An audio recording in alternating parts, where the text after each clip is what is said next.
Caden, you got the fire engine red truck here, man. It's a nice looking truck. Tell me about this thing. What are we doing? We're gonna do a CP3 conversion kit on it. Oh, sweet. Yeah. Is he doing a fast fuel system? He's doing a fast fuel with it. Ooh, yeah. Where's it from? This truck's all the way from San Diego. Really? Drove down for the week Uh-huh. for us to do this conversion kit on it. Just hanging out for a whole week while we do this? Yeah. You better get busy, dude. So looks like you already got it torn out. You find anything else? It looks pretty clean, man. How many miles are on this thing? 84,000. How bad's his EGR cooler getting carb plugged up? Not too bad. And have you checked that turbo shaft to make sure it's all good? Yeah, it's nice and tight. Yeah, good. So we're gonna replace the CP4 pump, which is right down here, right? It's that pump right there. We'll put this fast fuel system on there. Does he want us to like get all his maintenances done, like break all his fluids and all that? Yeah, Probably he wanted okay. an overview of the vehicle. He's only done NOx sensors and routine oil changes on this. Yeah? So How's the front of that radiator look? I'm wondering, coming up from San Diego, around here, by now this thing would be plugged up, full of debris. This one's not too bad, but it does have a little bit. Is this your new CP3? That's the new CP3. Sweet. And then this is our fast fuel system pump. Yeah. And our filters are in here. Cool. Well, this would be a nice upgrade for him. We got a lot of carbon in this. Got a little bit of carbon. A little bit, man. Yeah, see this? We had to clean all that out for him and everything. Yeah. What's all that wet? You just spill some fuel in there? Yeah, just removing one of the lines. Okay.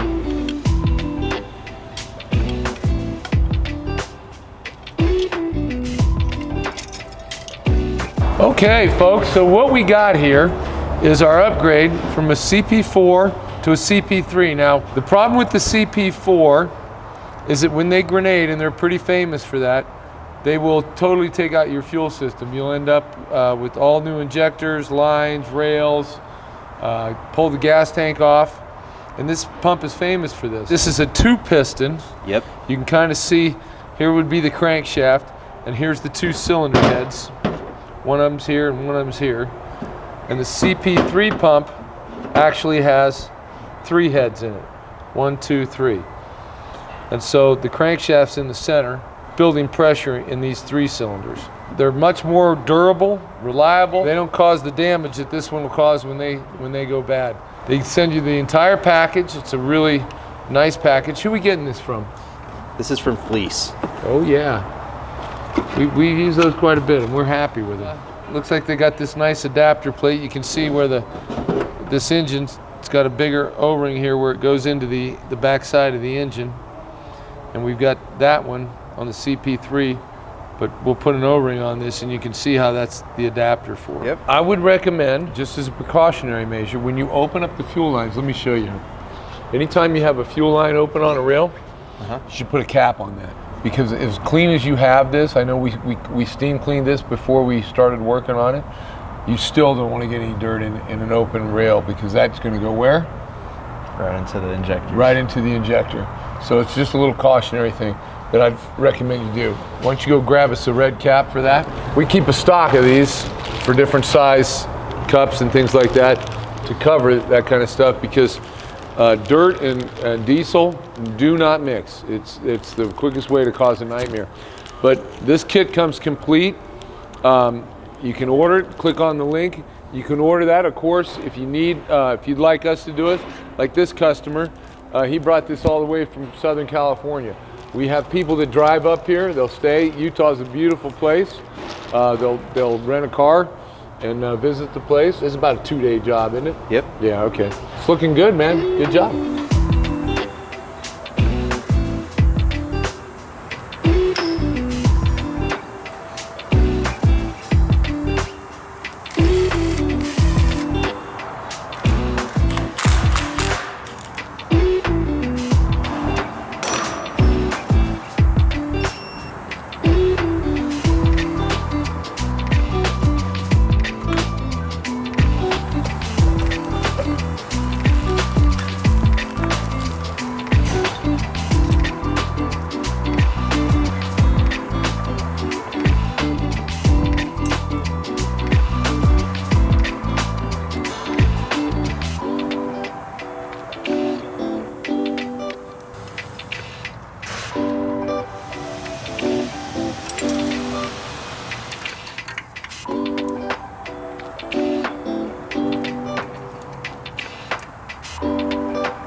Okay guys, so Caden is among the favorites.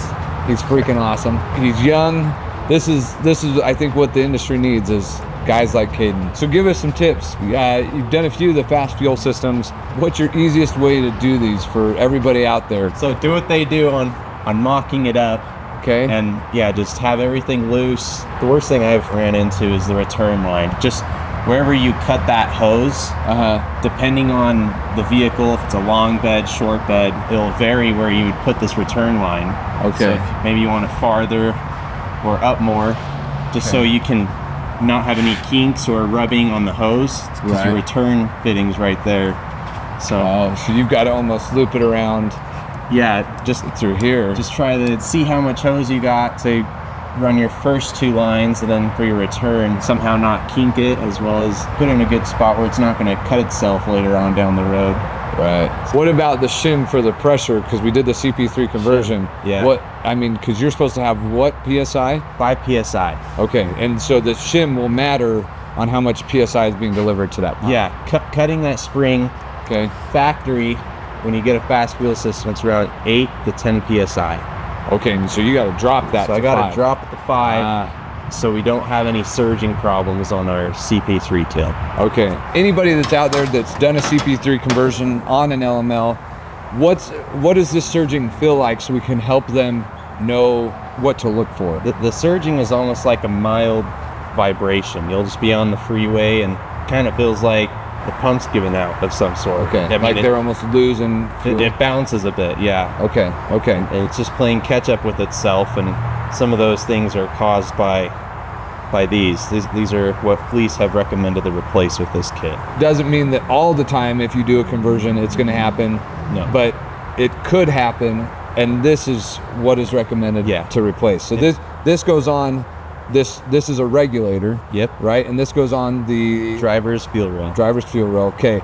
This is the this goes through the block or the fuel filter and then down to the pump. So replace this, and these can be replaced with all GM parts. These are all just GM parts. You don't have to get some crazy aftermarket modification thing. It's GM. And then this is the return assembly, and I think their big concern is this component. Okay. That regulator. The regulator. So replacing this return assembly with the regulator, feed line, and this other regulator should be done just as insurance. Just insurance. Bit us in the butt once, and this is good stuff to know.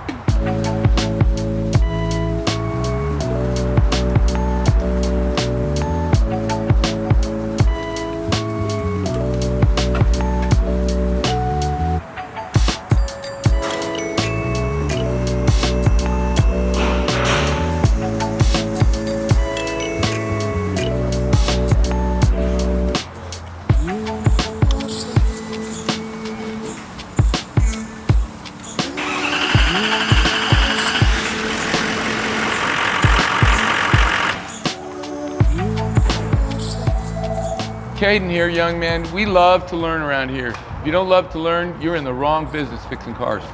So Caden put a CP3 pump on this thing, did the whole changeover, got it all back together. Also did a fast fuel system, which we got to do some changing of the fuel block and some other things.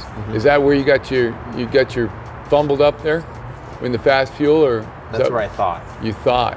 So really, where was it? Just doing the CP3? Yeah.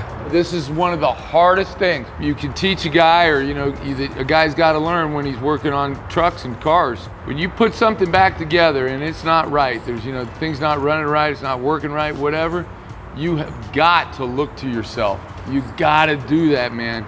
Quit grabbing your scanner and go look over your work. The moment I did that, Caden, being the humble young man that he is, how long did it take you to figure out with Jason's help on this? 15, 20 minutes? Yeah. 4 minutes. 4 minutes. Because every move you make is money, man. So show me what you found. Right here, this regulator. Okay. I swapped the connector for that, and You had the connect, so there's another connector? GM calls it regulator 1 on top of the injection pump. So you had the 2 plugs crossed, the one that goes on the pump and the one that goes on that rail right there. I swapped the 2 regulators, the connectors. The connectors, that's all it was. That's all it was. That's a beautiful thing.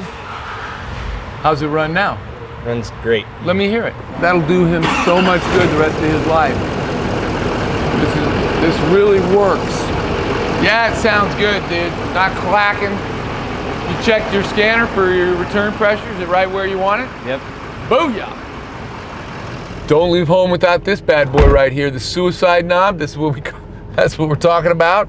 When we used to do a safety inspection, you find one of these on a steering wheel for a safety inspection, you'd have to fail it. Look at that, man. The guy's a Chevy lover. You gotta like this guy. So again, you know, I tell you, my guys, we try to not make mistakes. Who wants to do that? But because we work on so many vehicles that are brought to us from out of state, we're very cautious about shipping a vehicle. So before we ship this, I'll have the technician probably drive it home, you know, for 2 nights. At least put 50 to, you know, 100 miles on a truck or something, especially when I've completely rebuilt the fuel system. Last thing I want is for the customer to take the truck and have a problem. So it's, you know, remember, condition, cause, correction, confirm. And, you know, you want to confirm that that vehicle is fixed. People always ask me, you know, at what level do I fix a car, or what level do I sell work to a customer? And the easiest explanation I can give on that is, if you love your mother, and if you don't, you know, go figure that one out. But fix your car, your customer's cars, like it's your mother's car. You wouldn't rip her off, you wouldn't sell her stuff she didn't need, but you know, you wouldn't want to not recommend stuff to her that would save her money in the long run, or maintenance that would keep her out of trouble, and certainly repair work that's needed. I think you're safe. I think that's the best way you can ever handle any service business. Treat them like, you know, you were working for your mom. I'm happy. I think it's ready to go. Thanks. Thank you for bringing your truck up. It was a pleasure to work on. It's a really nice truck. Yes, I love it. I love Yeah. it. San Diego, that's a long trip just That to is, get you guys. yes it is, and Yep. I really do appreciate it. You know, the blood and guts, this CP4 pump, that's probably why you had us replace it. Was Yes. that the good idea? Yes, it's, you know, when they go, they will destroy a fuel system. Yeah, when I did my research, that's what I learned, and I went, better pay now than later. Later. So tell me a little bit, your hat, veteran. Were you in the Vietnam War? Yes, I was in country 39 months. Wow. My dad was in the military. What branch were you in? I was in the Navy. My dad was in the Navy for 24 years. Wow. Yeah, he did not serve in Vietnam. He was stationed on the aircraft carrier, the Enterprise. Oh, yeah. And yeah, then- I ran with the Enterprise before. Yes. Yeah, but Wow. thank you for your service. You're Thank you both for who you are. Thank you for being For here. helping. Yeah. Well, we'll be here for a long time. I got 2 of my sons now run this place. Thank This you. is why I still do this. You know, I'm not going to ever retire. Thank you so much. Bye-bye. It's nice to meet you.